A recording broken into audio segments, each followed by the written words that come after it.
Five, four, three, two, one. Welcome back to the Fever Pitch podcast. I'm your co-host Brian. I'm there. How you doing? Man, it's been a lot of football that's happened since we last spoke. Too much has happened. We've had trade deadlines, crazy blowout wins, upsets, and everything. But let's just get straight into it. Let's talk about the Raiders. Talk to me. So I went to sleep when I forgot what day it was, but I went to bed. It was the day that James Harden got traded. So I Mhm. went to sleep that day. We'll get to that in a second. So I went to sleep that night rather. I woke up, got on Twitter, and it looked like there was a fire in Vegas. And when I tell you they cleaned house, they cleaned house. Josh McDaniels fired, head coach. Dave Ziegler fired, general benched. I believe Antonio Pierce, former Giants linebacker, he was he was serving as the linebackers coach for Vegas. He has now been promoted as the head coach.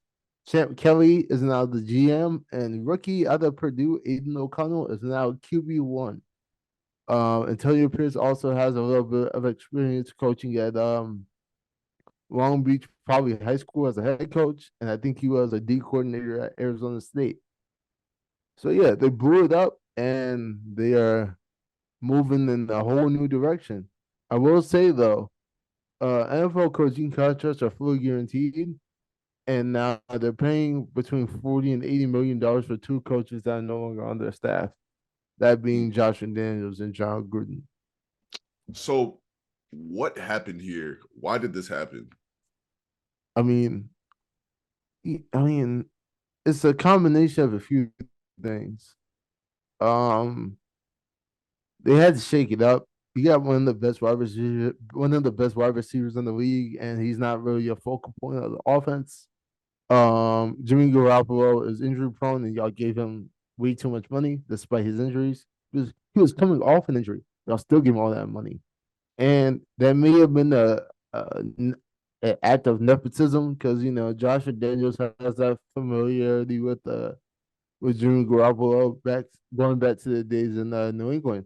So there may have been some, just throwing my bone there.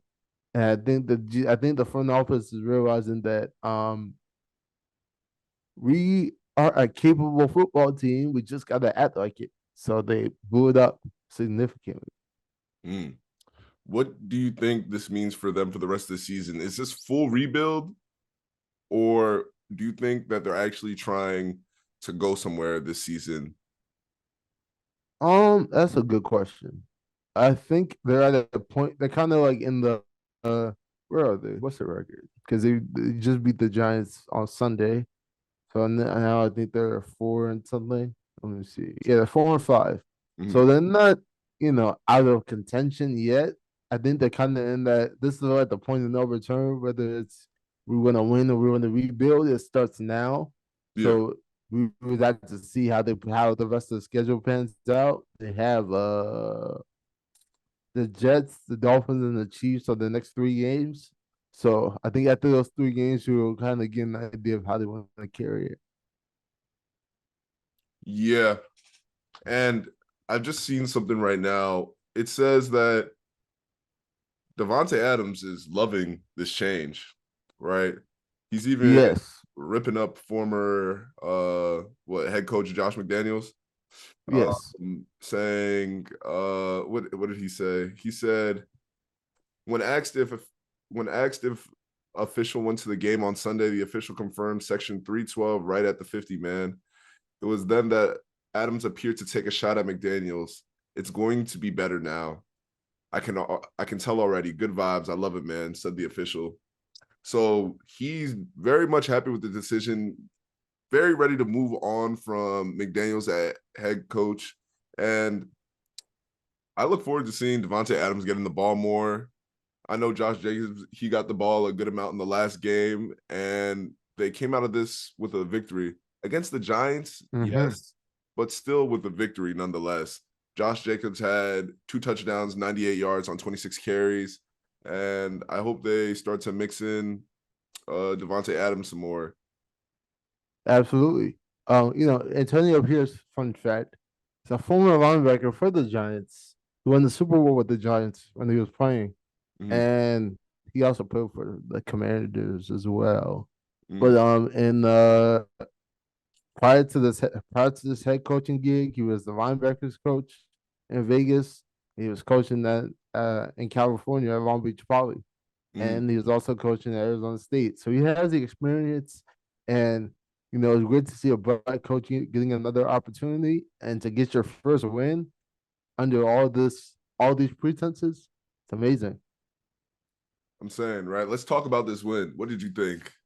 Um, I think the offense is making use of their playmakers, and Aiden O'Connell is doing what he has to do. I think Delonte Adams said, he'll make it. We're gonna make his job easy. Typically, when you're a rookie quarterback, you're not really expected to do too much, especially when you have the pieces around you to do to assist you in your success. And he did what he had to do. He threw for what I think 100 and something. Let me see. He threw for Yeah, I think he threw for like 100 and something yards. He eight different. He distributed the ball very well. Eight different receivers caught a pass, and Devontae Adams had the most targets. The primary calling card for Vegas was the run game. They ran the ball 34 times and got three TDs on the ground. So they won by 24 points. So their offense is definitely going to be focused heavily on the run, and it paid off. And it looks like Daniel Jones has suffered a season-ending injury with a torn ACL. What Yes. are the implications for the Giants here? Well, Daniel Jones is on a 4-year contract for $160 million. This year, he was getting paid.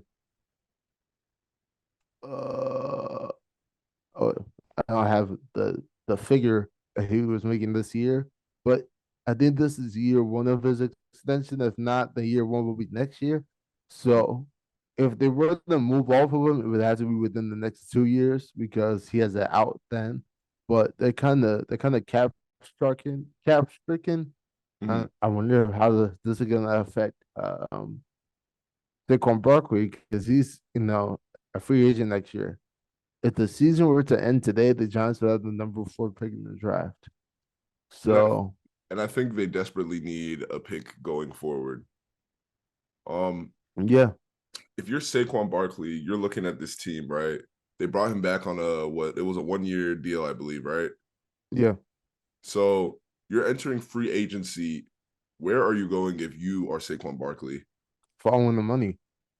So whoever wants to give me some contract stability, a 1 year, like if you give me a 2-year deal anywhere, I'm taking it. Mm.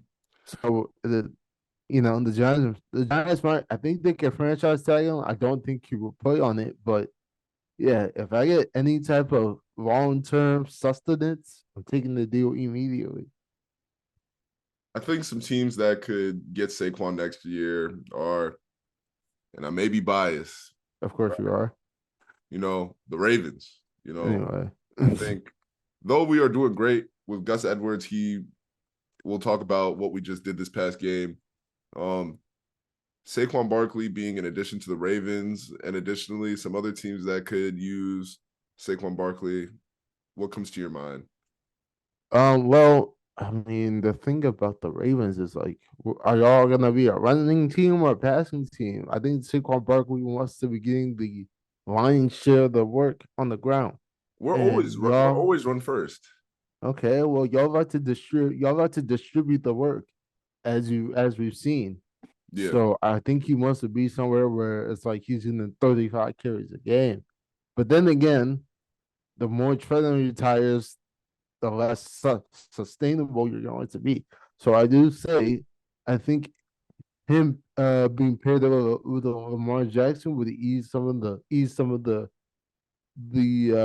volume for both of them. So it could work, but I don't see them in the Ravens uniform. Good luck with that. what uniform do you see him in? Um, hmm, honestly, I think the Giants bring him back. I think they're gonna, he's a New York kid, and I think he wants to be there. Mhm. So I think they bring him back. But if he were to test the market, I just think Minnesota is in desperate need for a running back, and they Really? would probably, yeah, I think they would be very much open to taking Saquon Barkley if they had the money for it. But they got Alexander Madison. He's not Who? doing good. Alexander Madison. Who? Oh, you're gonna bid him like that? You don't like Alexander Madison? He's been doing all right this season. You know what Saquon Barkley is? Okay, I understand. Oh, okay. I understand, but hear me out, right? Alexander you know, Madison, he's young too, and he's been playing well. okay. Well, you know what's crazy?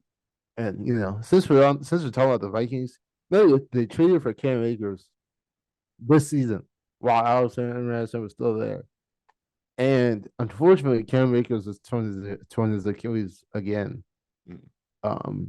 Very upset. I thought he had a promising career, but I think we were seeing the beginning of the end. But anyway, I don't think Alexander Madison is the the the bell cow in Minnesota, especially when Josh Dobbs Josh Dobbs led the team in rushing, and he didn't even start. He didn't even start the game. So you talk about Alexander Madison. They were to go get Saquon expeditiously. Some teams that are also in need of running backs that I found a list is the Broncos, uh, the Dolphins. I don't know. I don't really know if I agree with that Dolphins take. Uh, Even the Denver take is a little questionable to me. the Bears, the Lions, and the Chiefs. I like Pacheco. I don't know if they would. You know what's so crazy? Everybody thinks the Chiefs need all these pieces, but they're winning already. So it's like, why do y'all keep saying this guy should go to the Chiefs? This guy should go to the Chiefs. I don't get it. Are they good or are they not? What do you think? I mean, they just won 2 Super Bowls in 5 years. I think the Chiefs are great. I think Andy Reid is top three coach ever. So, But speaking of the Chiefs, they took it to Germany this past hmm week, right? And they played the Dolphins, right? This was supposed to be Tyreek Hill's revenge game. Talk to me. yeah, he wanted to get it back in blood and Arrowhead, but they won in was it Dusseldorf? Is that the capital of Germany? I I think think it's so. Dusseldorf. Let me see. Anyway, as I'm looking at the capital, um, oh, it's Berlin. I'm geeking. It's Berlin. I think the stadium was in Dusseldorf, right? Okay, it might have been. But anyway, Tyreek Hill, top five, top three wide receiver in the league, and he showed himself. He had 8 catches, 62 yards. He did fumble, and he didn't score a TD. Tua played fairly well, I'll say, but Raheem Mostert, when he's healthy, he produces, and he produced very much so. Here's the thing, though: the final score was 21-14, right? The Yeah. Chiefs were up 20. The Chiefs were out 21-0 at halftime. So I don't know what happened in that first half, but right before I went to church, I was like, yeah, this is gonna be a blowout. But when I came back, I saw Miami's offense kind of it picked up some steam, and the defense they pitched a shutdown in the second half. Um, the Dolphins were deemed to have the best offense in the league, but they were held in check. Tua only had 193 yards. He threw a TD pass. Raheem Mostert got he had a pretty decent showing on the ground. But Kansas City was just a better team overall. What's crazy? That fumble by Tyreek Hill. Um, so the Chiefs recovered it. Trent McDuffie out of Washington recovered it, pitched it to is it Brian Cook or Brian Cook? I think it's Brian Cook, a safety for the Chiefs. Pitched it to him, scoop and score TD, and that was the defining moment that kind of made y'all think, yeah, I think Kansas City got this one, and sure enough, they did. I'm not gonna lie to you, I think the Dolphins are the Cowboys of the AFC. Mm, that's a hot take. Can you explain? Yeah, they can't beat good teams. The Eagles smacked them upside their head. Kansas City, Kansas City was up 21-0 at halftime in Germany. So yeah, y'all can blow out Denver by 50, but it's like when y'all play some comp, y'all turned into Denver. So I'm just saying. And Denver beat Kansas City, but y'all can't. So that I'm just saying, man. I think the Dolphins might be the Cowboys of the AFC. That's what I, it looks like. I think from what's happening so far, unless they change it around, they're 0-3 against teams over 500. They haven't beat a single winning team this season. So unless something changes, it doesn't look like the Dolphins' playoff run will be too bright. I think they might see some light after a chain comes back from injury, Mm, and Jalen Ramsey just came back, so they're still getting acclimated and shifting around that defense some. I believe in Tua, Tyreek Hill, and Jalen Ramsey on the defensive side. So I wouldn't go so far to say that they're the Cowboys of the AFC because they've shown that they can go on crazy offensive runs and they can hold teams to low points. Because in reality, they pitched a shutout in the second half, right? that's true. You know, if they That's had true. tightened up in the first half, they would have beaten the Chiefs. And people That's give true. the Chiefs a little bit too much credit, right? The Chiefs are getting by. They're not destroying teams, in my opinion. You're not wrong. You're not wrong. You're not wrong. But I think that's what the Chiefs do during the regular season, and the playoffs is where they truly shine. Exactly. Yeah. That's why I gave you the opportunity to go ahead and answer your own question. They're spoken for. They don't need to. They don't need to do anything in the regular season. They're spoken for already. They've already shown that they can do the thing. I Yeah, agree. absolutely. Yeah. The Dolphins definitely have a top three, I believe number, if not even number one offense in the league. But the key thing is making sure that they're consistent. Tyreek Hill, I think this is the lowest yards he's had in any single game so far this season. Each game has either been in the high 100s to low 200, low 300s range. Um, he's on track to break the receiving um, record for this season, but I think this game showed that overall the Dolphins need to tighten up when they're playing teams that are more competitive because you're not going to get those crazy runs where you just put Tyreek Hill on a slant or a streak and he goes for 70, 80 yards. They need to be a little bit more strategic and pick these teams apart because they have the talent, they have the firepower, they have the dual threat QB and Tua. They just need to execute ultimately. Yeah, and Andy Reid is him. So I think if somebody trades you away, they know everything about you, so they know how to keep you in check. And sure enough, he was Mm. kept in check. Okay, let's talk about this Bengals Bills game. Talk to me. Did I even? I told myself I wasn't gonna watch that game. I was gonna go play man with the homies, but the homies weren't trying to play man. So I turned the game on. And I think the Bengals might be back. Earlier I said the Super Bowl window is shut. I think, they may have gotten a little, what is it called, a pickaxe. They may have cracked it open just a little bit, you know. Joe Burrow looked very, very dominant. He threw for over 300 yards and two TDs. Joe Mixon did what he had to do, got him a rushing TD. Jamar Chase didn't do too much, but your boy T. Higgins had 8 for a buck 10, and Finally. they got the victory. They won by 6, 24-18. I know. See, I wish Zay was here because I wanted to talk to Zay. He's always talking about Lamar Jackson's turnovers. We need to talk about Josh Allen. Josh Allen has a lot of turnovers. We were Mm. picking the we were picking this game. He had a passing touchdown and a rushing TD. Diggs got in the end zone, and Dalton Kincaid. He may be, no, it's not maybe. He's definitely he's secured that tight end one spot in Buffalo. Had 10 catches for 81 yards. I believe he led the team in the receptions Mm-hmm. this past in this past matchup. Um, yeah, the Bengals got the win by 6. Yeah, I mean, So my question for you is this just a case of the Bills playing at or below their opponent's levels, or are the Bengals truly shining through? it's a combination of a few things. Buffalo's a playoff team, but they, Tre'Davious White is hurt. Very prominent DB. I know he's kind of not. He's probably not in that top five discussion anymore, but I think you can say he's in the top 10. He's had two really bad injuries. Jordan Poyer is still a top five safety in the league, but I mean, Josh Allen turnovers don't help you win games. And usually, when your opponent doesn't turn the ball over, they're likely going to beat you, and that's what happened. The Bills beat up on average teams, I guess, but when they play some higher profile, when they're in higher profile matchups, they tend to take L's, as we see with Cincinnati. So Yeah.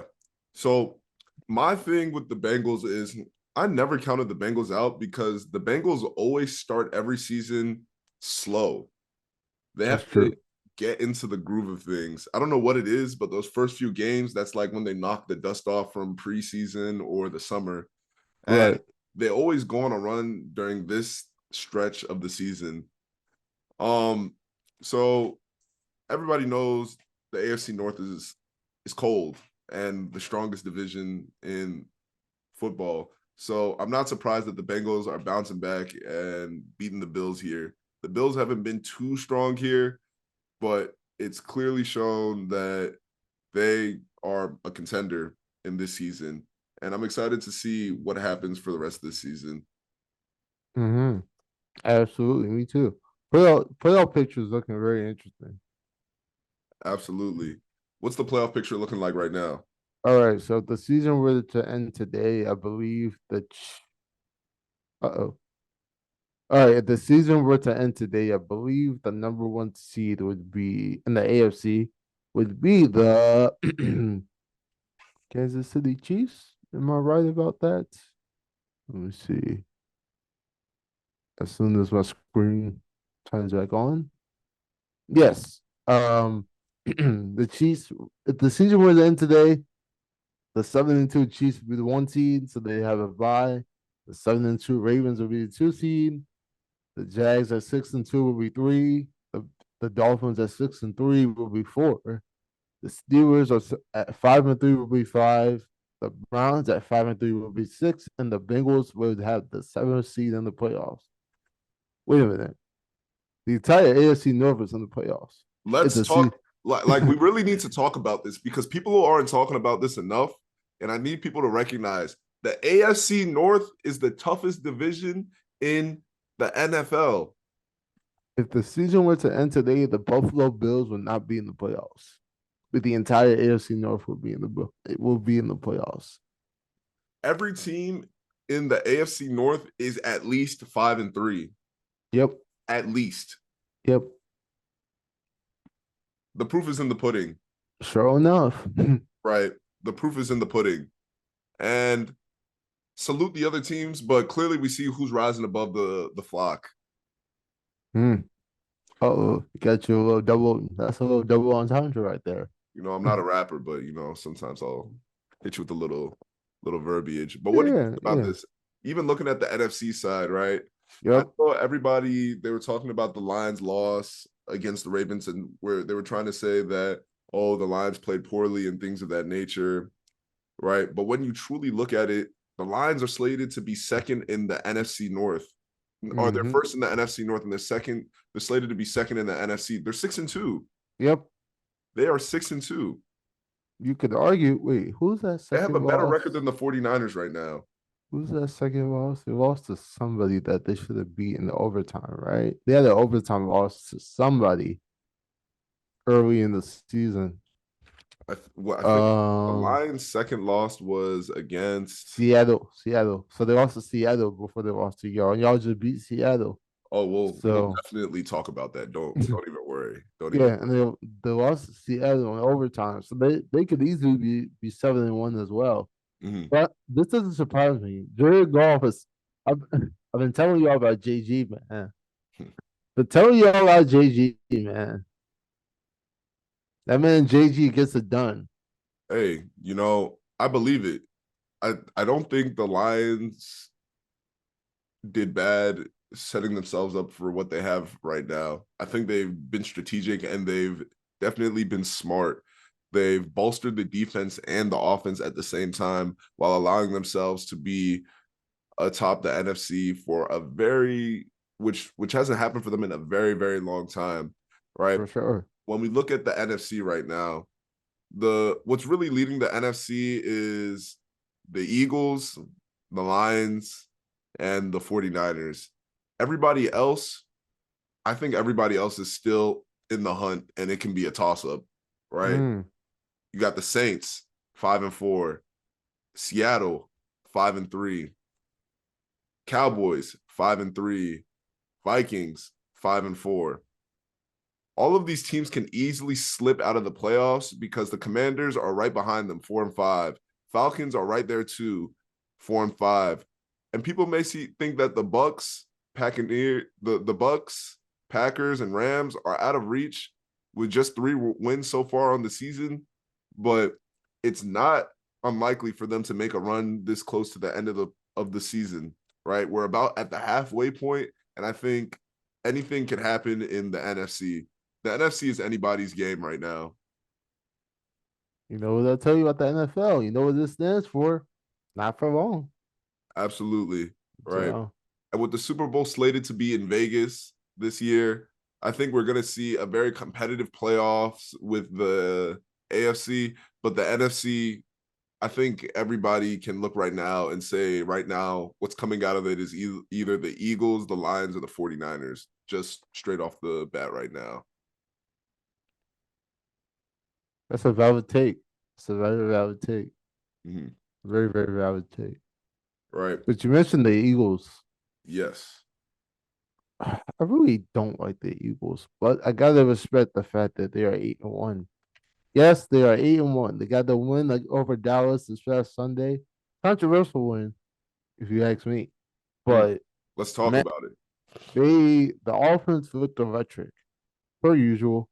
Mm. Um, Jalen Hurts had a solid game. Had that 2 passing touchdowns and a rushing TD. Over 230 yards of total offense. The Eagles' run game amassed over 190 yards. AJ Brown and Devontae Smith both caught a TD. AJ Brown's streak of consecutive games with 125 yards, it's been snapped. He only had 66 in this matchup, but he did get in the end zone.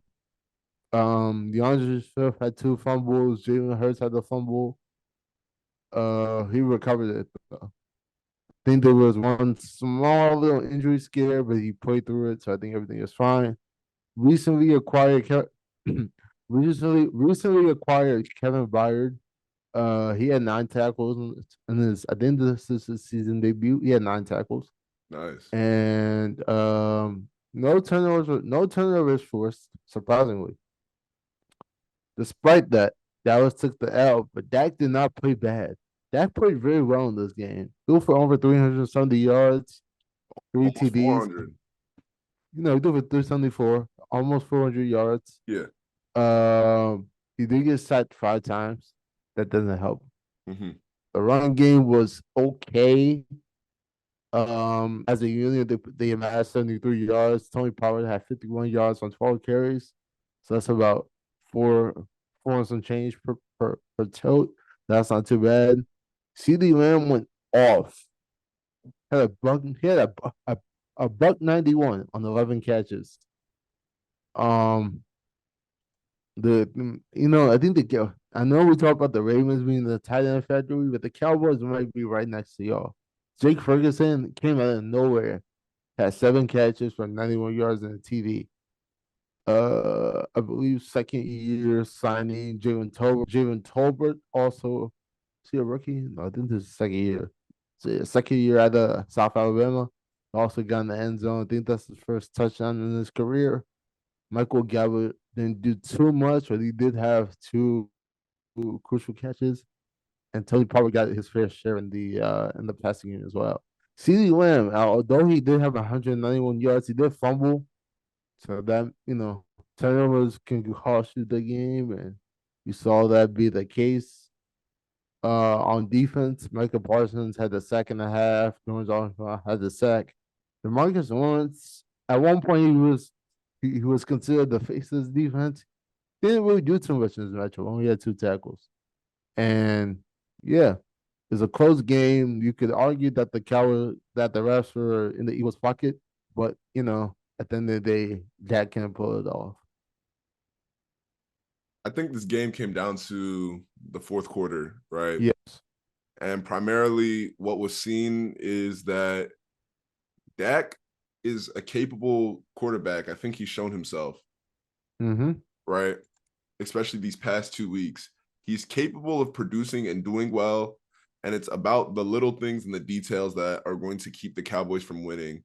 If they focus on the details and the small things, that false start that sends them back on that final drive, small things that get them flags, offensive line all of a sudden not being able to hold up and prevent Dak from getting sacked and giving him a few Right. extra seconds in the pocket. Those are the Right. little things that kept Dallas from winning this game, right?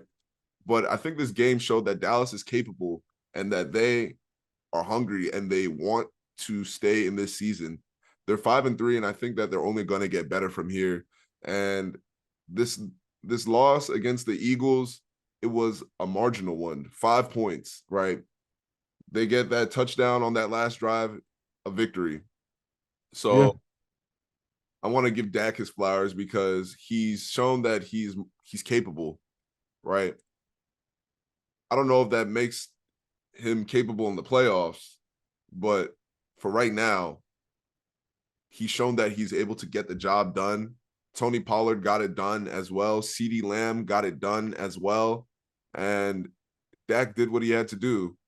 And there's no indictment here on the Cowboys. And I think they're just going to roll on and go to next week and they'll see the Eagles again. And that's when they'll show what they're made of. Yeah, I will say though, the refs were throwing way too many flags. Way too many flags. Talk about it. A false start here, a missed call here. Each team had 10 penalties.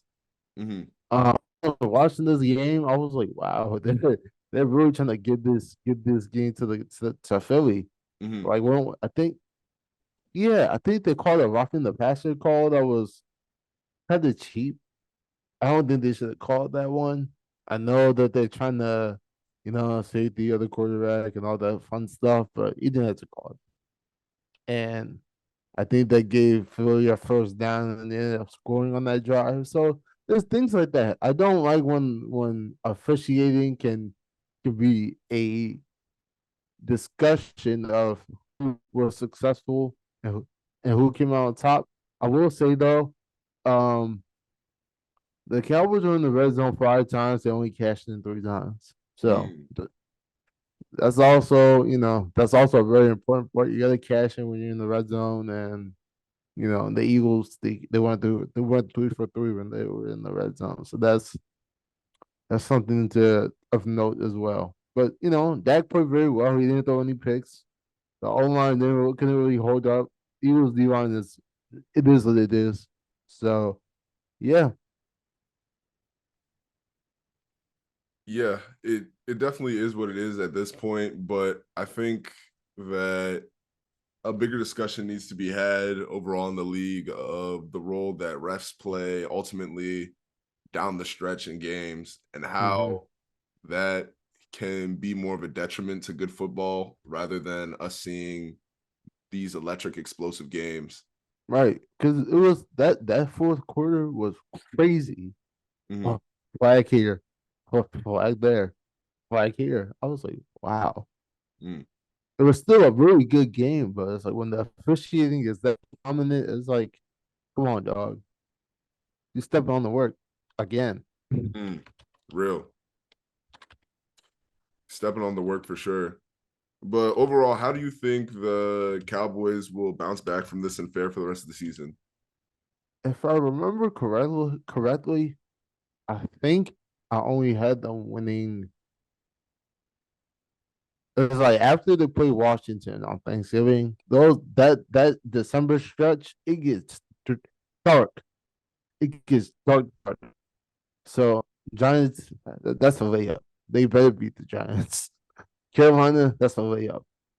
But after that, it gets dark. I'm telling you. They got Washington and Seattle close on November. They got Philly in December, and then they got two road games against the AFC East, Buffalo and Miami, back to back. Close out the season against Detroit and Washington on the road. I'm telling you, this how many? One, two, three, four, five, six, 7 game stretch after from Thanksgiving onward. That's really going to determine how the season plays out. Losing to Arizona didn't help you. Like, if you beat Arizona, I think you're 6-2, and you have a little bit of wiggle room to operate. But that Arizona loss is it's a scarlet L for sure. Absolutely. Especially since now Josh Dobbs isn't even on that team anymore. Facts. Yeah. And going forward, I think the Cowboys will still make the playoffs. And I think that I don't even think this is considered a hot take. I think it'll be a first or second round exit. Yep.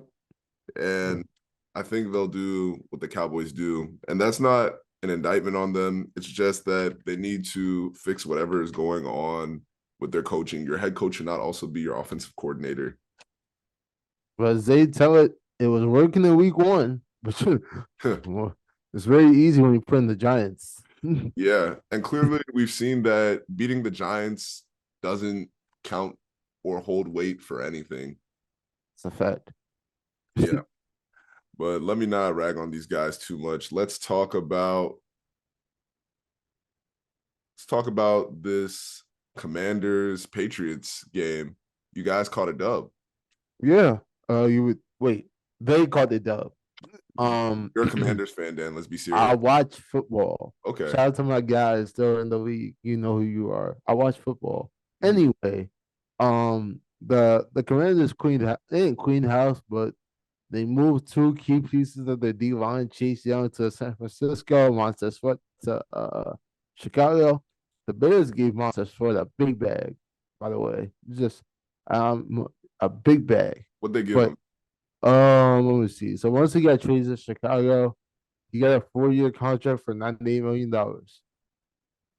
Hey, yo, Yeah, big bag, big bag. he's not going anywhere anytime soon. Nope, nope. And his season debut for Chicago, he had 2 tackles, but just trust and believe, he'll be the focal point of the defense going forward Hey, salute to him getting his money and playing good football. Let's talk for about the sure. Commanders. Going, Talk to me. yeah. So, Sam Howell looked pretty good. I will say they say that Bill Belichick usually handles rookie quarterbacks pretty easily. I think Sam Howell, he's a 2nd-year quarterback, but he's a glorified rookie. He only played 1 game last year, Mhm. so he's a rookie in my eyes. He threw for 325, 1 touchdown, 1 pick. He did what he had to do. He spread the ball out pretty well, and 9 different people caught the pass. And dare I say that the Commanders' run game is improving? It is. They had 124 yards as a unit with the rushing TD as well. Mhm. With again, this is a road win as well. So this is like really, dare I say, a statement game for Washington. With this win, they moved to 4-5. Fun fact: Ron Rivera is undefeated against Bill Belichick. He's 3-0. Mm. Um, so if you want to keep your job, I guess beat somebody you used to beating. But on the Patriots side of things, Mac Jones, I think Mac Jones is awful. I don't know if I said that before, but I'll say it now. Mac Jones is awful. He's not good at football. He threw for 220 yards, 1 touchdown, 1 pick. Mhm. But my boy, Ramondre Stevenson out of Oklahoma, put up a buck 29 rushing and receiving combined, had that TD as well. Hunter Henry got him a nice little TD as well. But the final score, Washington won by 3, 20-17. So it's definitely I say a defense ground those football, and the Commanders came away with the W. Do you think that it's time for the Patriots to move on from Mac Jones, or is just the thing of he needs more time? They're saying that Bill Belichick may be the defensive line and the offense. I think there are pieces in that offense, but I think the people using those pieces may not be the right ones. I think who's the offensive coordinator for New England? Probably somebody I don't know. Oh, it's Bill O'Brien. Bill O'Brien, terrible GM, but a decent coach. So I'm surprised that Mac Jones is struggling to this degree. So it could be Mac Jones because Bill O'Brien, like I said, very good offensive mind, terrible GM though. But Talk about his rap sheet. so he was in Houston, previously. I think he was even in New England prior to that. But as a GM in Houston, he traded DeAndre Hopkins a short bag of chips. Hmm. So that that alone is like that's gonna be a stain on your resume for. Oh, he's the offensive coordinator and the QB coach. Hmm. Former running back, former, former running backs coach at the UND as well. Oh, Um. hey, go Terps. Yeah. So he has a very storied career. Uh. Started off at Brown as a tight ends coach, moved to an inside linebackers coach a year later. That's interesting. Hmm. And then he had a cup of coffee at Georgia Tech, had a cup of coffee at Maryland, had a cup of coffee at Duke, and then what was the saying? He made his bones or whatever that saying is.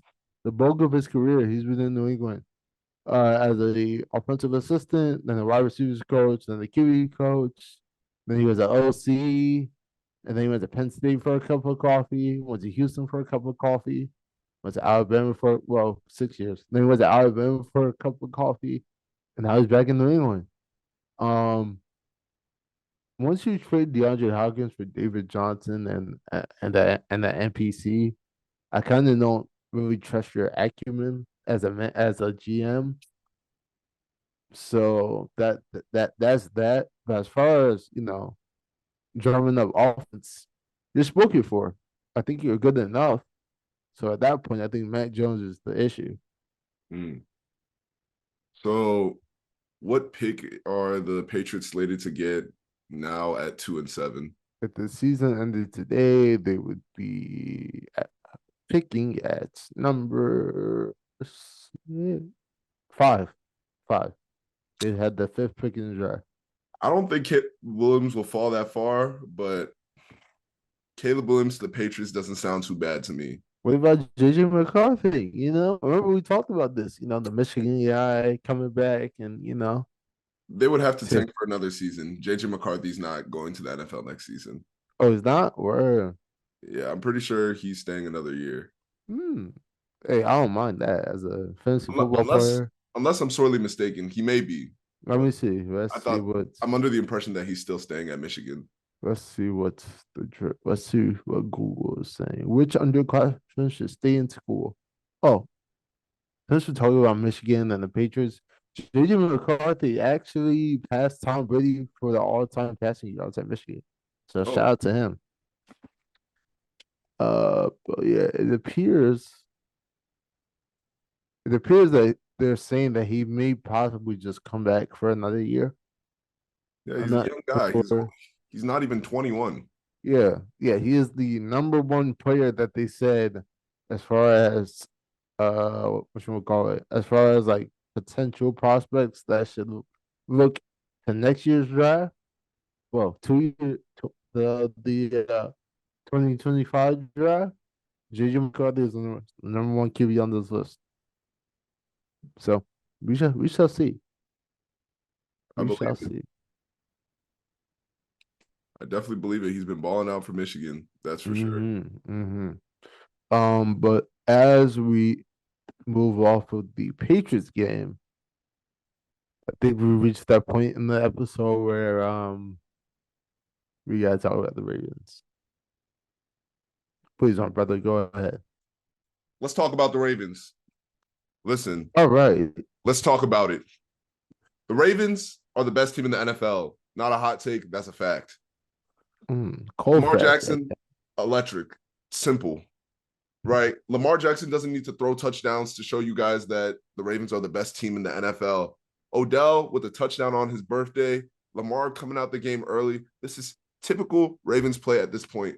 We showed you guys with the Lions. Now we're showing you against the Seahawks. It's undeniable at this point. The Seahawks have a top 3 defense in the NFL, dismantled. The Lions had a top 5 defense in the NFL, dismantled. 37-3. It's simple. It's easy. Gus Edwards, I believe he had what, 3 rushing touchdowns?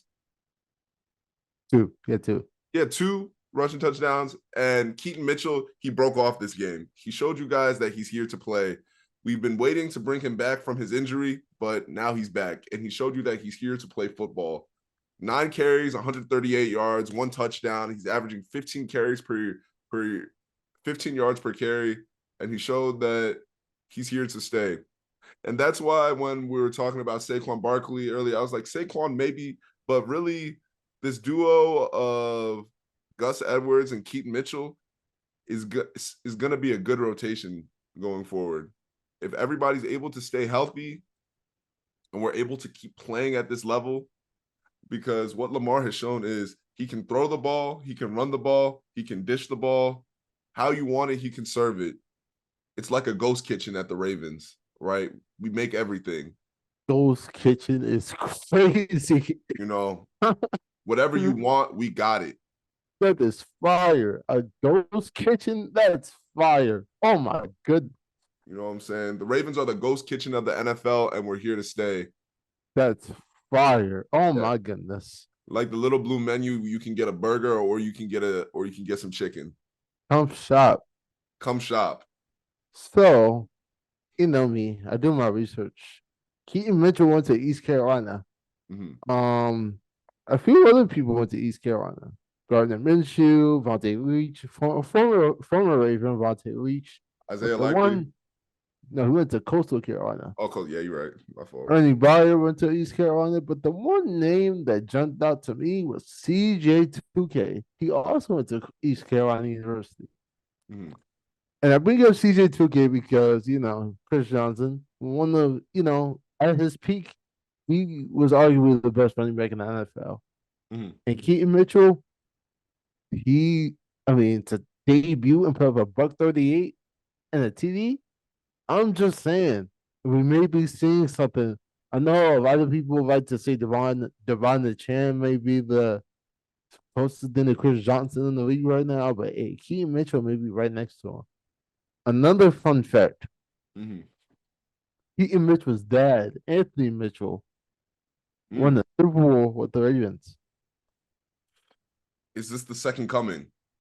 Anthony Mitchell he played defense. So maybe even not.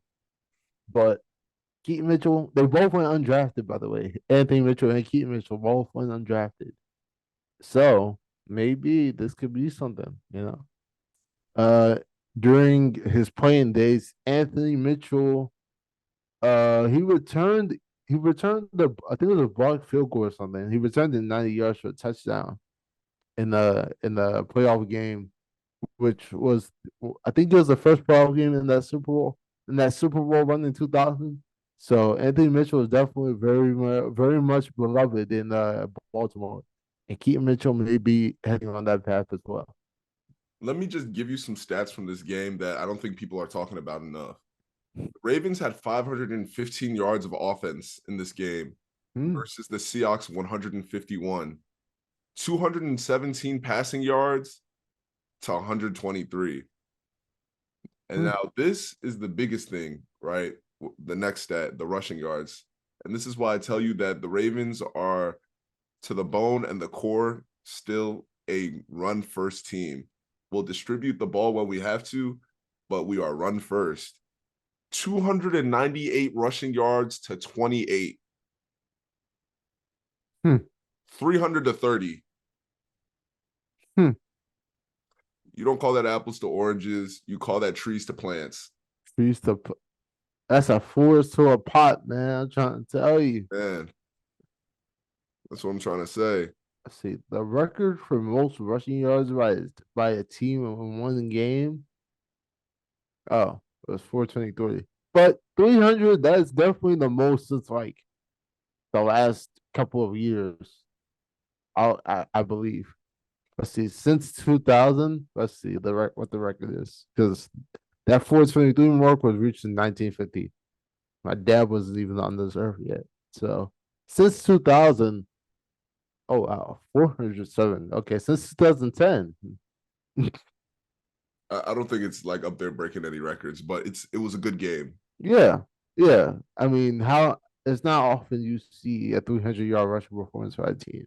So yeah, I do have the record though since 2010. Y'all have 404 rushing yards in 2021 against the Bengals. So this is no surprise. So Lamar is out there, it's electric, and this was just another showing of his greatness. Absolutely.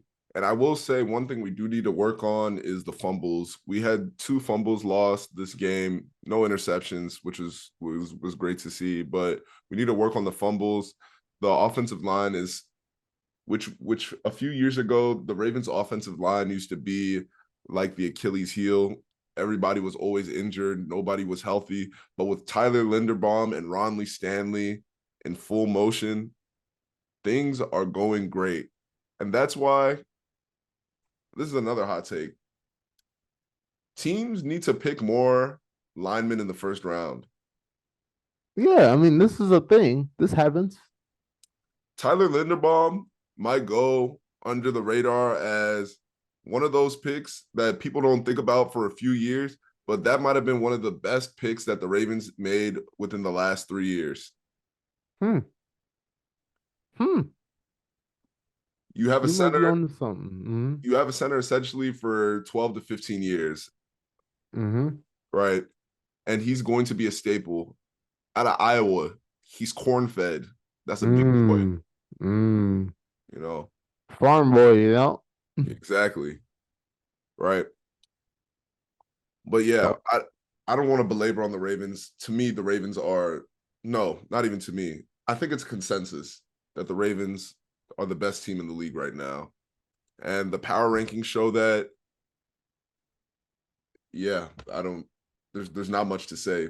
The only thing you can talk about really is two fumbles. But we'll work on that and we'll improve on that because at the end of the day, it's about getting better each game so that when we get to the playoffs, we can show you guys what we really do. It's been a few years, but we'll show you guys what we really do. sure. Right before we move out this, let's send a happy belated birthday to Odell Beckham. Mm-hmm. He caught a he caught a TD on his birthday. So that was nice to see. Geno Stone picked off Geno Smith. So, I you think know, Geno Stone is leading the league in picks right now, right? I think you're right. I think you're right. Um, I think one of our listeners said that Geno Stone was going to be a Pro Bowler this year, and before the season started, I didn't really know how possible that was. He I think got it's a, 7 picks. He's I going to think be a it's, Pro Bowler. I think it's a guarantee now. So Oh yeah. shout out to you. I don't remember your name, but I do remember you saying that. Oh, And that was in the hot. That was in one of the questions, right? yeah. One of our listeners had I said Geno Smith, Geno Stone, uh, going to the Pro Bowl, and sure enough, he's very much on his way. Also, Geno Stone went to Iowa, so he's corn fed as well. Mm-hmm. Y'all got Geno Stone in the seventh round, pick 219. Mm-hmm. Wow, pick 219. Got a seventh round stud That's how in it Geno is. Stone. It's amazing. It's amazing. That's how it is. Um, what was it? The next thing, and we can talk about how great and prolific this Ravens defense has been for probably the next hour. All right. You won't. But there's, I'll spare you guys that. Talk to me about this Texans Buccaneers performance. Oh boy, oh boy, oh boy, oh boy, oh boy, oh boy. That man, CJ Stroud, I call him the Almighty Seven. That's my Almighty seven. the Okay. Almighty Seven, CJ Stroud. Number two pick in the draft, threw a party against Tampa Bay. Threw for 470 and 5 TDs. And mind you, Davian Pierce didn't play, so their run game didn't exist. They couldn't run the ball. Mhm.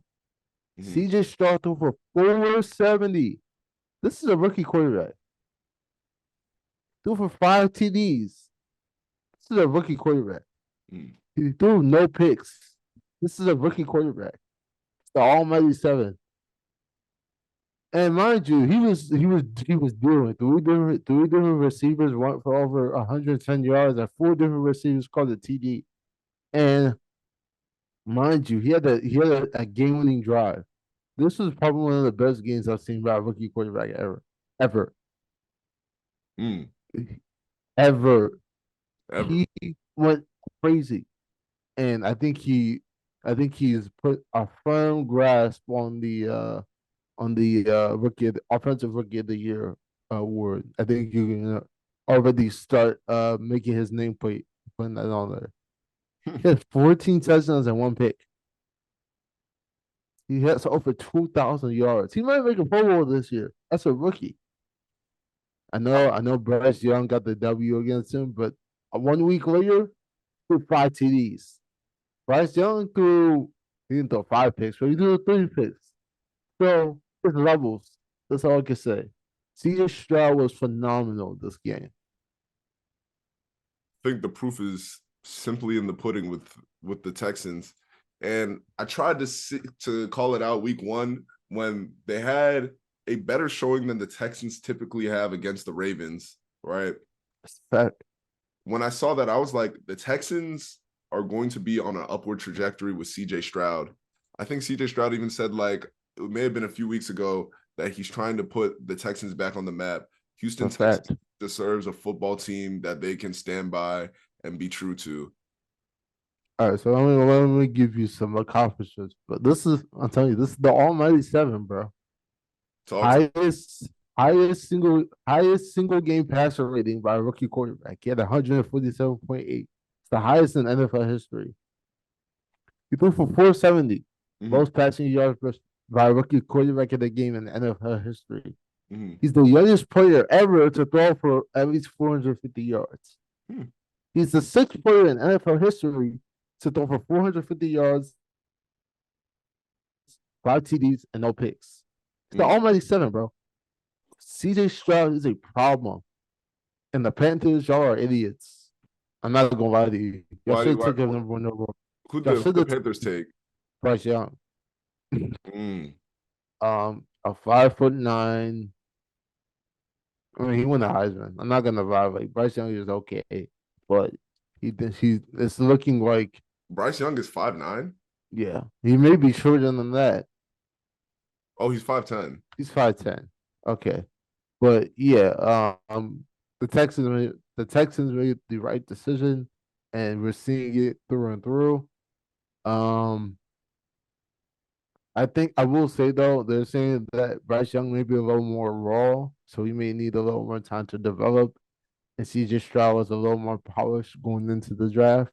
I think the knock on CJ Stroud was, he didn't do too well on that S2 cognition test, but like he said, he's a football player. And look what he just did. He threw a party against a team that won the Super Bowl in this decade. So I don't, I don't have not much else to say, man. But I'm just so happy to see his progression, especially coming out of Ohio State, and the narrative about Ohio State quarterbacks is they don't really pan out. So Mhm. I'm just really happy to see him break the mold, and he's doing it week in week out Absolutely. Absolutely. Salute to CJ Stroud. 475 touchdowns is no laughing joke. at all. No That might laughing be joke the at that all. might be the season high. I think that's the most passing yards this season by anybody. Mm. I need to fact check that, but it's definitely up there. It's the All 97. I tell you, man. Huh. Let's roll through. Oh, wait, is this Saints Bears? Is this week or last? That yeah, that was this week. That was this week. The Saints and the Bears had a matchup. It's Tyson Badgett. He needs to, if he can correct on the turnovers, he can be a long term starter. He can be a long term starter in the NFL. He looked okay. He had 4 TDs, but he looked okay. I mean, he had 4 turnovers, but he looked okay. He, Mm-hmm. wa- he went for 220, had 2 pass touchdowns, has 70 rushing yards, averaging just quick math, nearly 9 yards a carry.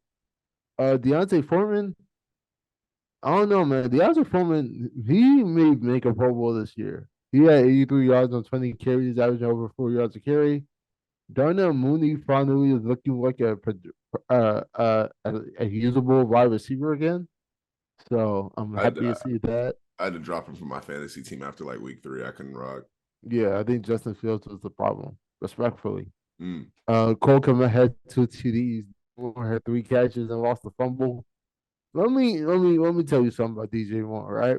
Mm-hmm. So on Thursday Night Football against Washington, he had 8 catches for 230 yards and 3 TDs, right?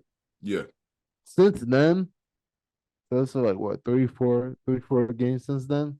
yeah.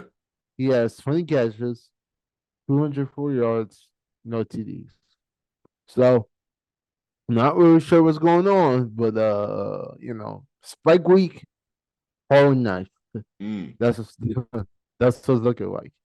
The Saints, their car had a decent game, I will say.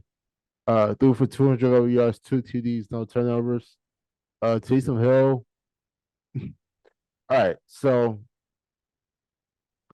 you ready for this? Taysom Hill led the Saints in rushing, right? Yeah. He caught a touchdown pass, Oh, okay. and he threw a touchdown pass, Oh, okay. This is interesting behavior. all in one game. Wow. Um, Alvin Kamara. I don't know what to say. I don't know what else needs to be said about Alvin Kamara. He's him. Last week against the Colts, we forgot to mention this. He broke the record, or he became the franchise leader in the. He has the most touchdowns in Saints history, and he did Mm. in 94 games. In this matchup against in this matchup against Chicago, he didn't get in the end zone. But he had 70 total yards, so produced very well, averaging over 6 yards a touch. Chris Olave got in the end zone, and Slantman didn't do anything. So yeah, Paul Adebo DB for the Saints. He had 2 picks. So it was good when your defense can help your offense. So and the Saints won by 7. So there you have it. Hey, there you go. I think you said it all right there. Taysom Hill, Swiss Army knife of the NFL. That part. Right. Salute to the Saints for coming out with this victory. What do you think their trajectory is through the rest of the season? When preseason, I didn't see that many losses on their schedule, and looking at their schedule one more time, I don't think they're gonna lose. Vikings dub, Falcons dub. That Lions game, they might lose that one. I don't believe in Derek Carr. Panthers dub, Giants dub, and that Rams game, the Rams are looking shaky, so that could be a close one as well. Mhm. After that, they got Tampa Bay dub and the Falcons dub. So they're gonna mess around and make the playoffs this year. I think. I think they'll be a first round exit, but I think they make the playoffs. They definitely. Oh yeah, they're gonna win the division. So yeah, they're gonna make the playoffs and be a first round exit. Oh yeah, I definitely see them as a playoff team. I absolutely see Yep. them as a playoff team. Um, do you think that Derek Carr is here to stay for them? Well, let's see. So he got cut by Vegas, right? Mhm. And the Saints got him, giving him 3 years and 100 something million dollars. So you kind of had to keep him, even if you don't really want to. You got to keep him because you paid them pretty significantly. Mhm. And again, Chris Olave, Michael, the weapons there. I can go out there and produce. There's too much firepower in that offense. Mm, So Derek Carr just needs to not turn the ball over, which he didn't do in this game. And yeah, I think he'll be fine. Yeah, $150 million for 4 years, 100 million guaranteed. So he's gonna be there whether they like it or not. They already gave him money. So they did. They did already pay him. You are correct. This week and last week has been the great QB swap slash change in the NFL. oh yeah. Oh yeah. You thought we were gonna talk about the boy wonder? It's time to talk about him. Josh Dobbs. You thought we were gonna talk about Joshua Dobbs? Before we be Josh Dobbs? before you even highlight him, Josh Dobbs, I might have to get a jersey. He was an aerospace engineer and he interned at NASA. This guy, his IQ on the field, it's not limited to just ball in hand and throw it. He is calculating the trajectory of where he's trying to take these teams. At the University of Tennessee, he had a 4.0. Smart guy. So hey, hey, I am very much a advocate for his success, and I hope he continues. I think he should be a starting quarterback somewhere next year. Like somebody should give that man like a 3 year deal for like Somebody give that for, man $100 million. oh. Hey, get paid. Get paid. I don't think he's gonna get that, but if somebody does that, I wouldn't Maybe, mind. maybe 60 Yeah. million. Matter of fact, man, Daniel Jones at $160 million. Somebody needs to pay Josh Dobbs. Somebody Like needs to. somebody needs to pay Josh Dobbs. Let's get into it though. Talk to me about this Vikings Falcon game. All right, so Desmond Ritter, I thought he was gonna be good once he hit the league. He's been terrible, and he got benched for Tim Heineke. So that should tell you one. That should tell you something. Jaren Hall, fifth rounder out of BYU for the Vikings. He was slated to be the starter. He looked okay until he got concussed, Mm-hmm. which is why Josh Dobbs was even on the field in the first place. Mm-hmm. They traded for Josh Dobbs last week. He was in Arizona doing his thing while Kyler Murray recovered from an ACL. And, very professional, suited up, hit the field, and went to work. He did it again. As a backup, he threw for 158 yards, threw for 2 touchdowns, and he led the team in rushing. Mm-hmm. He had 3 total touchdowns, including a game-winning TD in this game. Mm-hmm. I don't know what else you want me to say about Josh Dobbs. The boy can play. He plays very well. I just need you to tell me where I can find a jersey. Oh, if it took him a while to find his own jersey, and now he's on the new team, so it might take a while. But I might have to give me a jersey as well. I don't know if I need to wait till next season Maybe. so you can have like a solidified team. Right, man. Cardinals, Josh Dobbs vintage jersey might be worth something in a few years. I'm telling you, this man has played for the Browns, the Titans, the Cardinals. Now he's a Viking. Yeah, Before that, before that, I think he had a cup of coffee in Pittsburgh and Jacksonville. I So he's mean, well traveled. yeah, he's been on many teams and he's gained a wealth of experience while being moved around. He got his shot with the Cardinals when Kyler Murray went down and everybody thought they were just tanking. But he's shown that he's capable of playing football. He has For shown that sure. he can lead a team to winning drives.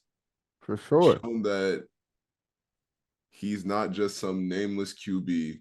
He's not an NPC, And they all right? even though even though he only got one win in Arizona, he beat Dak Prescott.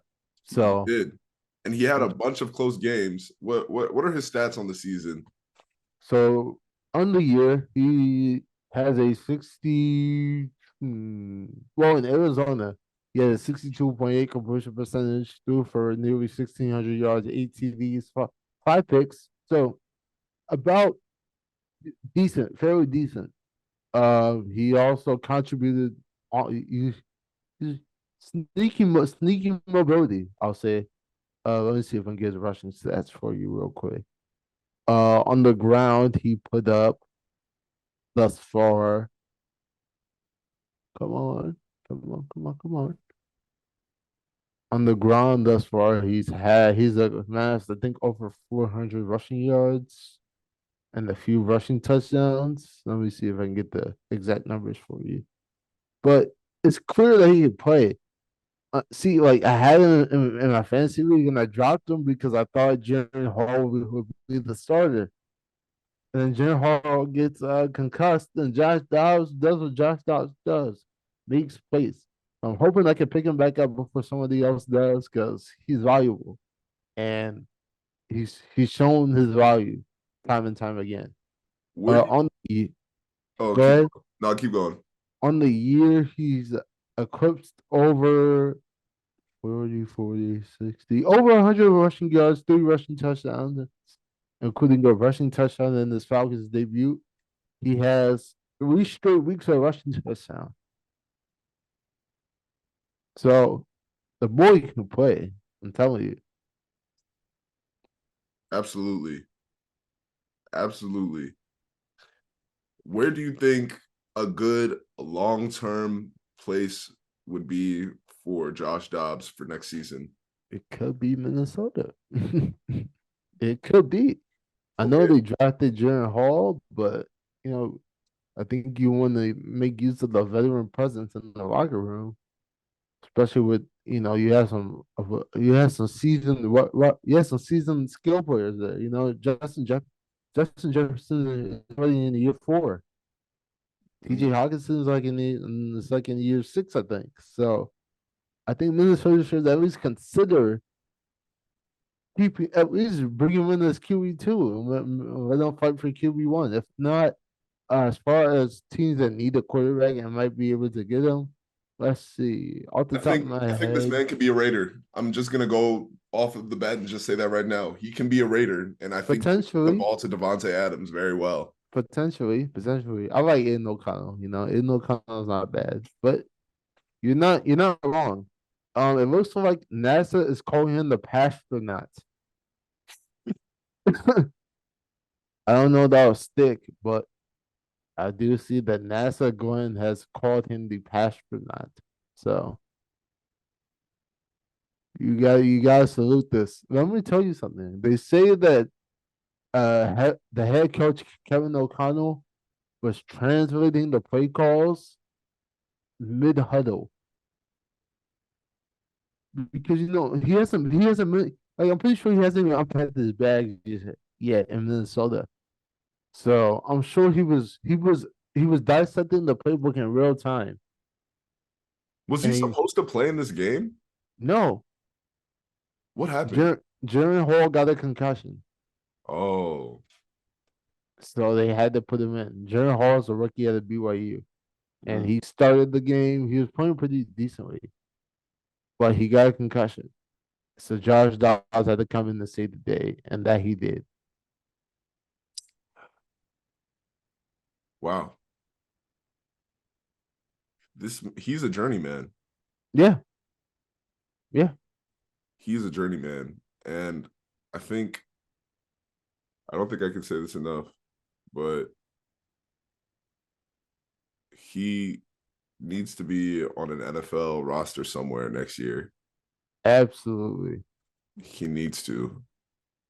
absolutely. It'll be an outrage if he doesn't, because somebody needs to.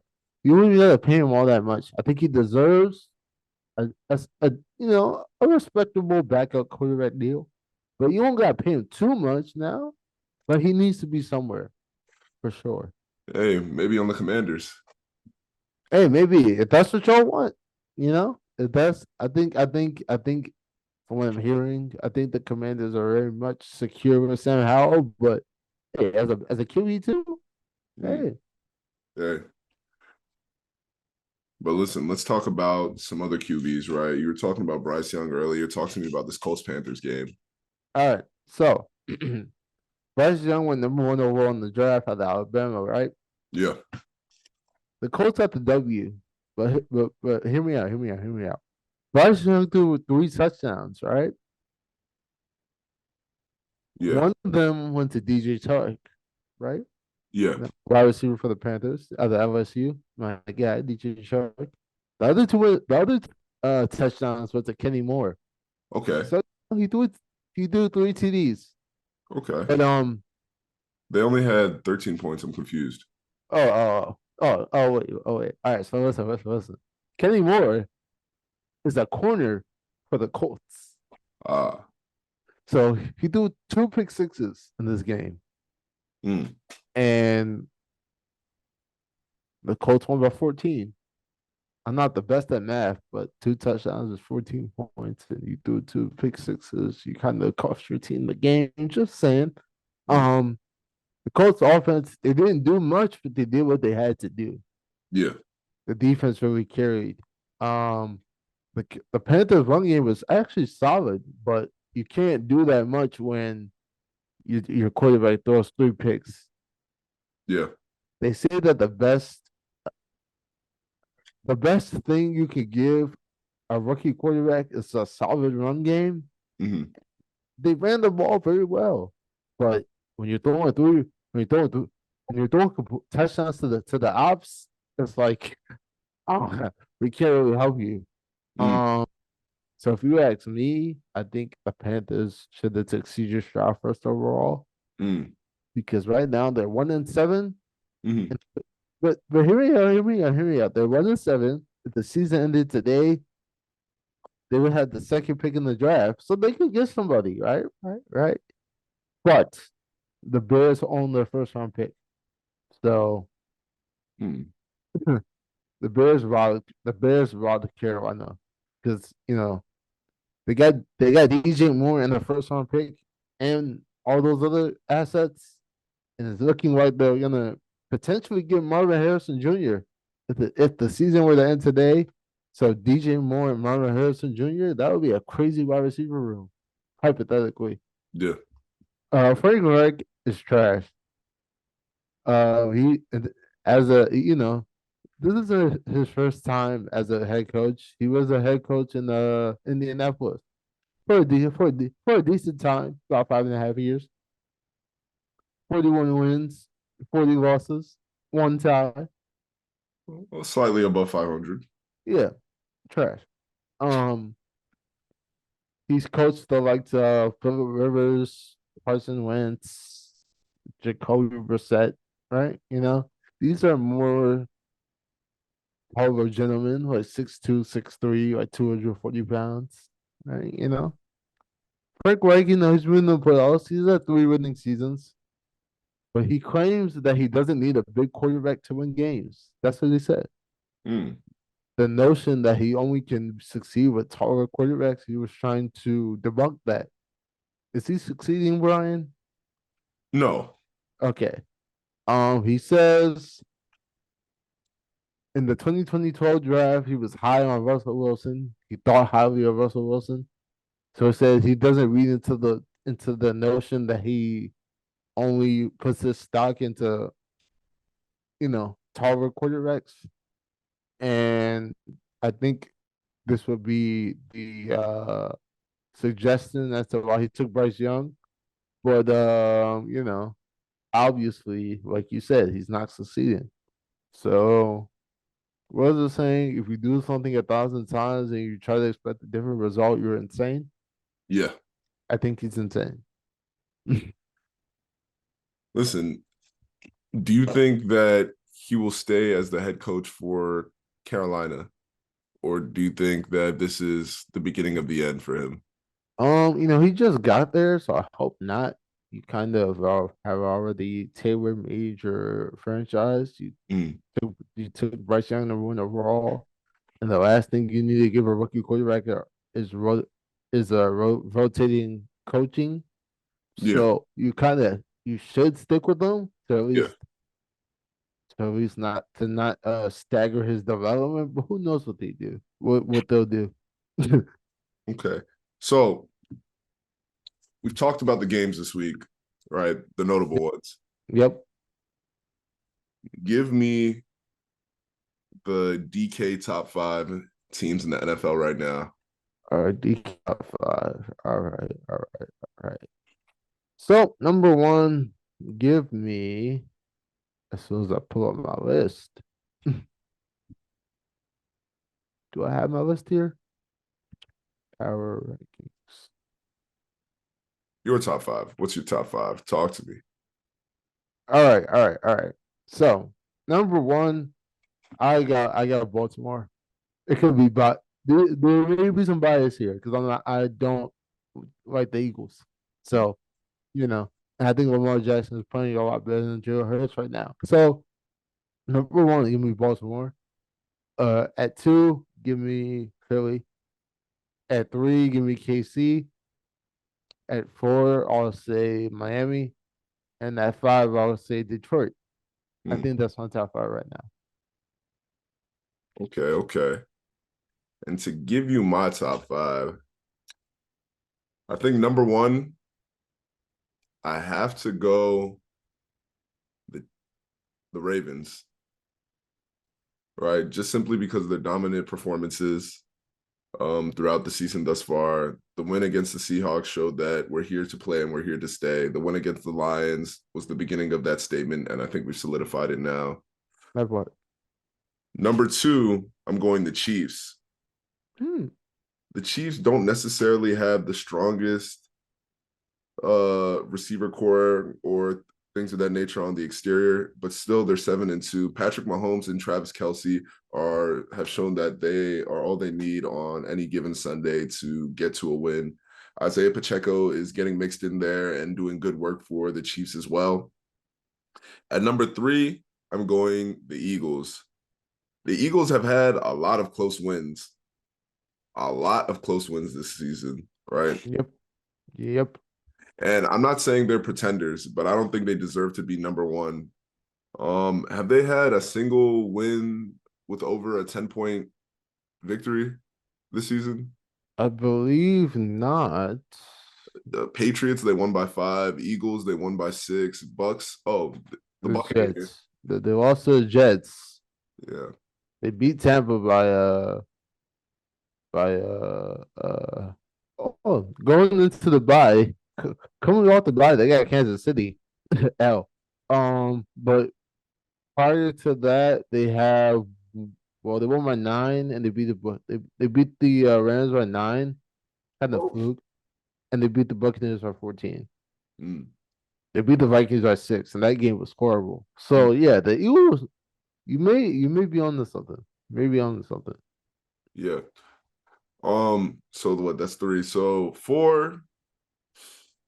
At 4, I'll go Jags. I think the Jags are a very good team, and I'm not saying they've flown under the radar, but people haven't really been paying as much attention to what they're doing over there in Jacksonville, right? And 5, despite the losses, I'm going to go the 49ers, right? 3 losses back to back, yes, I understand. But with the addition of who's the defensive end? Chase Young. Chase Young, and they're on the bye. They're gearing up to show you guys something serious this next week. And that's Yawn.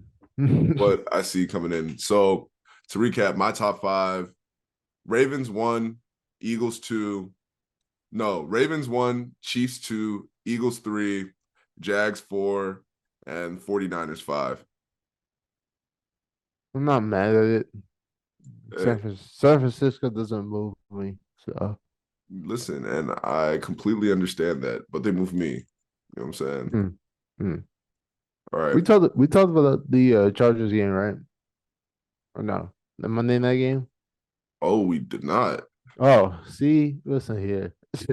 That's a good thing because who wants to talk about the Chargers anyway? I'm only doing it because I have to. All right.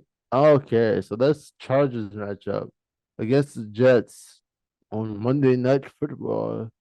I don't have any notes. Oh no, it's cool. It's cool. I watched the game. It was pretty disgusting.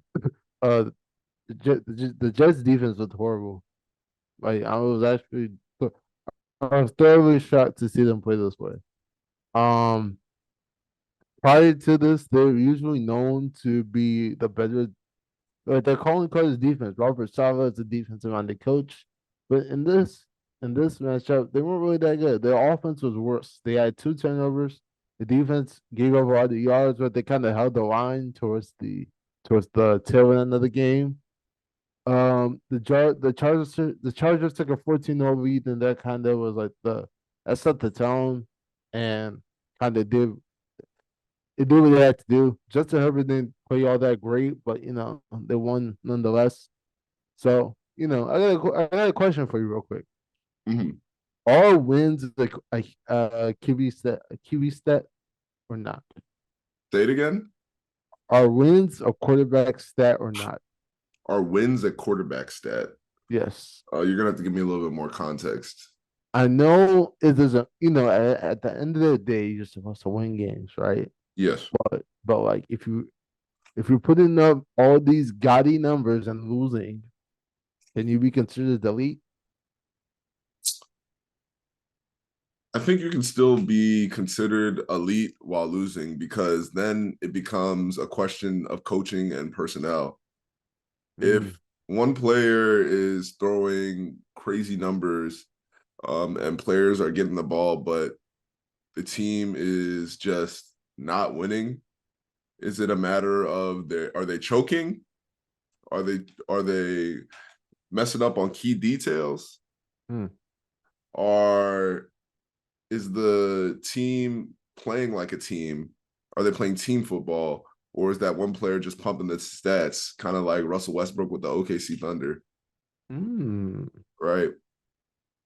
I think you can still be an elite player, but you may not necessarily be the best team player if you have good numbers, but your team isn't winning. mm, There's definitely a disconnect there. mm. Well, I think Justin Herbert is like 50 and 50. Well, not 50 and 50, but like his career win-loss record is like separated by one game. Or Mm-hmm. something like that. I think it's like 28 and 27 or something like that. Yeah. So I'm not too impressed with his ability to win games, but I think he's a very talented QB. But he only threw for 136 yards in this matchup. The real star of the matchup was Austin Eckler. He had 2 TDs. So that was really kind of what did it for the Chargers. The defense was very solid as well. I believe Derwin James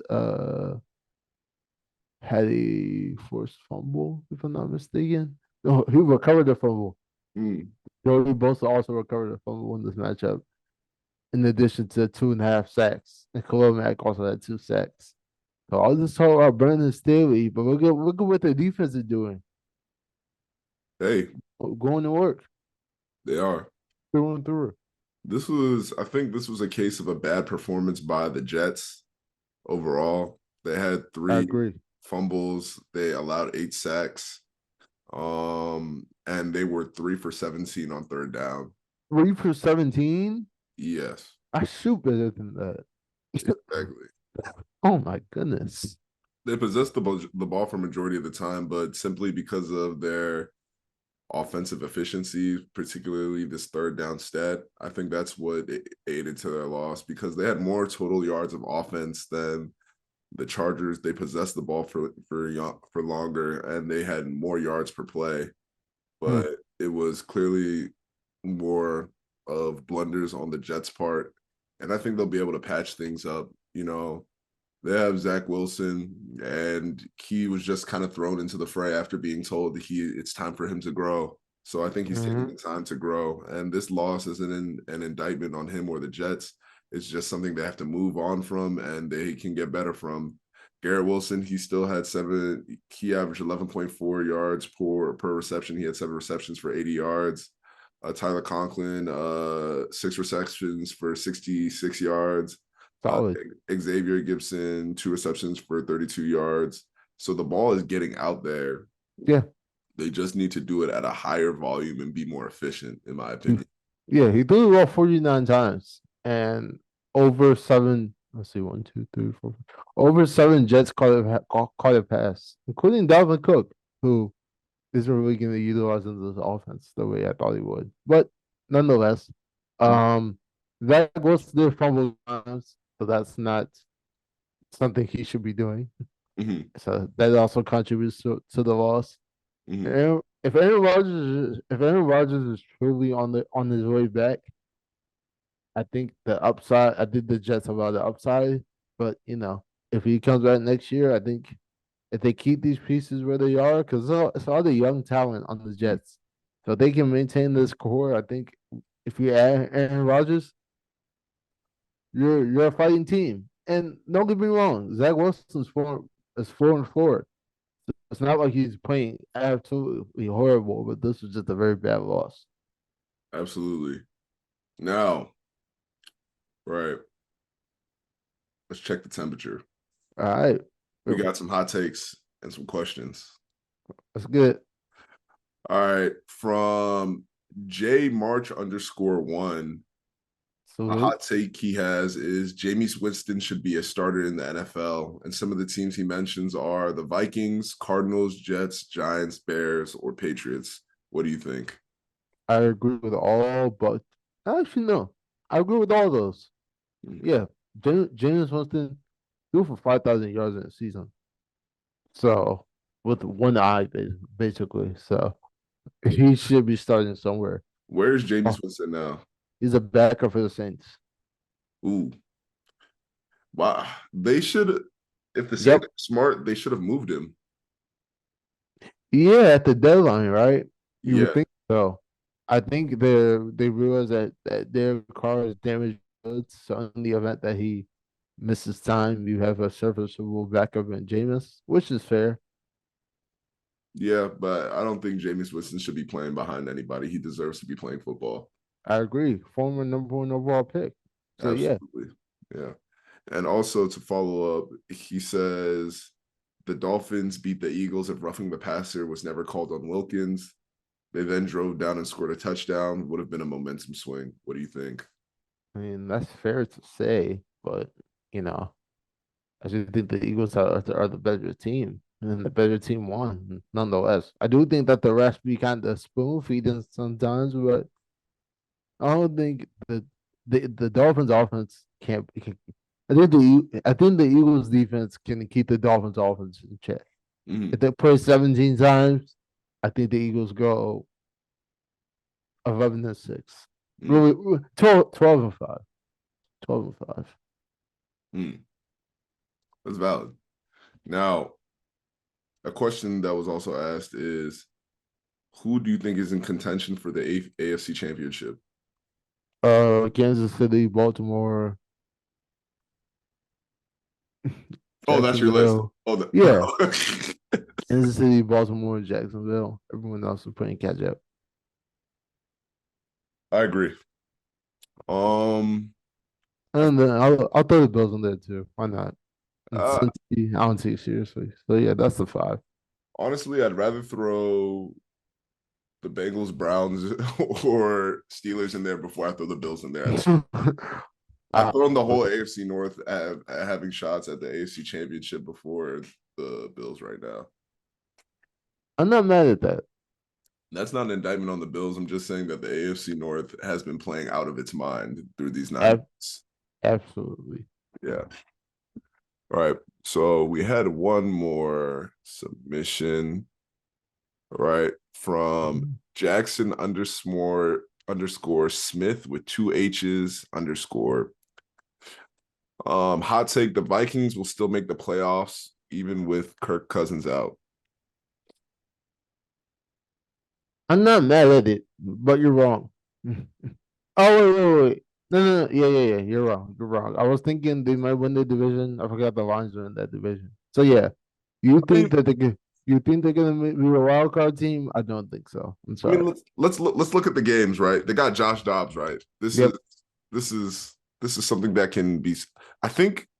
Well, we'll talk about the predictions for this week later on, but I think they can beat the Saints. I think they'll beat the Broncos. I think they'll beat the Bears. I think they can beat the Raiders.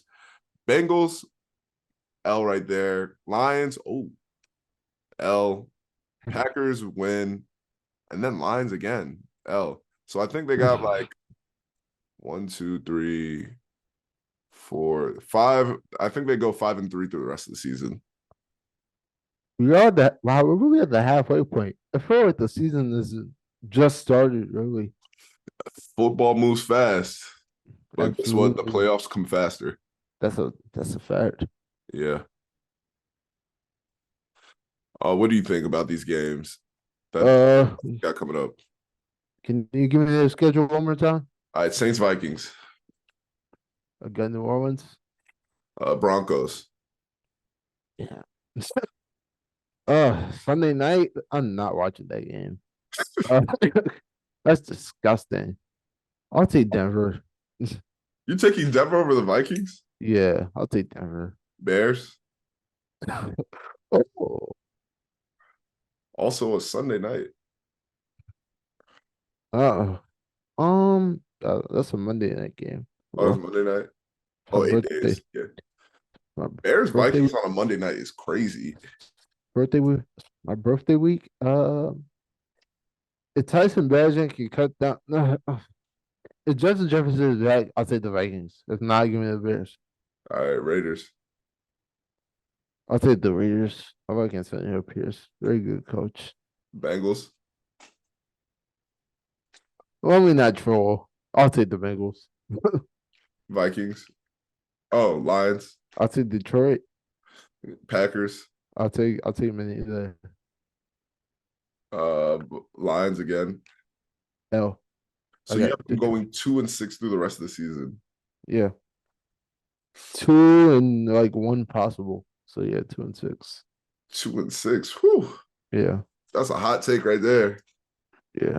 I I got like them going 5-3 through the rest of the season. Two and I six is like crazy. I like Josh Dobbs, but your opponents just the pieces around you are not enough to win to help you win all these games.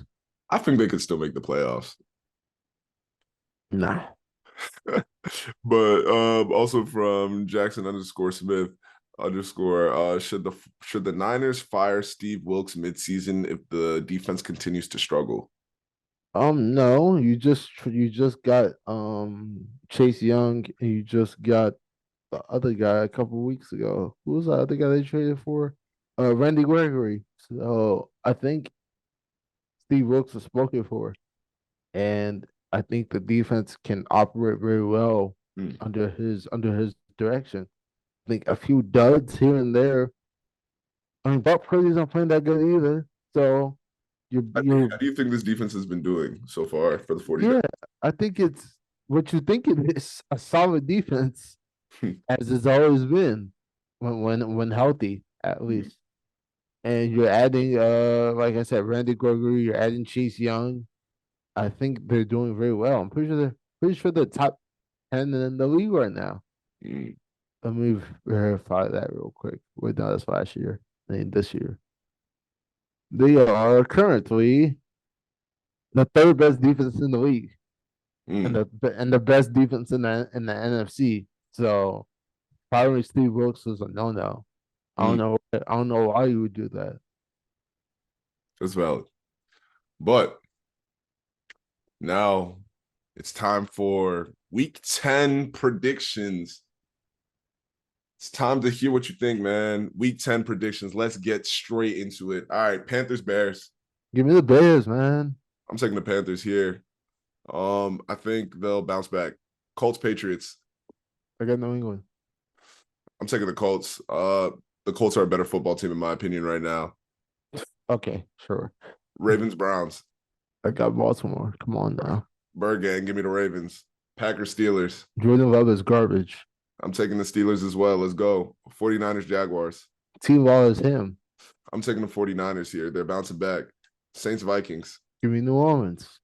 I'm taking the Vikings here. Uh, Texans, Bengals. The almighty seven. Give me Houston. I'm taking the Bengals here. Joe Burrow's hot. CJ Stroud's hot, but Joe Burrow has been to a Super Bowl. And, Titans, Buccaneers. and lost, by the way. Listen, hey, Titans, Buccaneers. It's gonna be a good game. Oh, wait a minute. Oh, this could be a good game. Oh, give me Tampa Bay. I might flip that one, but give me Tampa Bay right now. I'm taking the Titans. Lions Chargers. Give me Detroit. I'm taking the Lions as well. Oh, I forgot you hate the Chargers. You're disgusted by Give me Detroit. Falcons Cardinals. If Kyler Murray plays, give me the Cardinals. If not, give me Atlanta. Um, funny enough, this week Kyler Murray's returning, and so is James Conner. James Conner. So I'm taking the Cardinals. Yeah, I'll flip him that one right now. Give me Arizona. All right, Giants Cowboys. The Cowboys better beat the Giants. Who's the Wait, backup for the Giants? Who's the backup QB? Tommy DeVito. Who's that? Exactly. All right, I'm taking the Cowboys. Commander Seahawks. I got Seattle. I'm gonna take the Seahawks. Jets Raiders. Ew. Uh, I got the Raiders. I'm going Jets. Uh, Disgusting. Broncos Bills. Buffalo better win that game.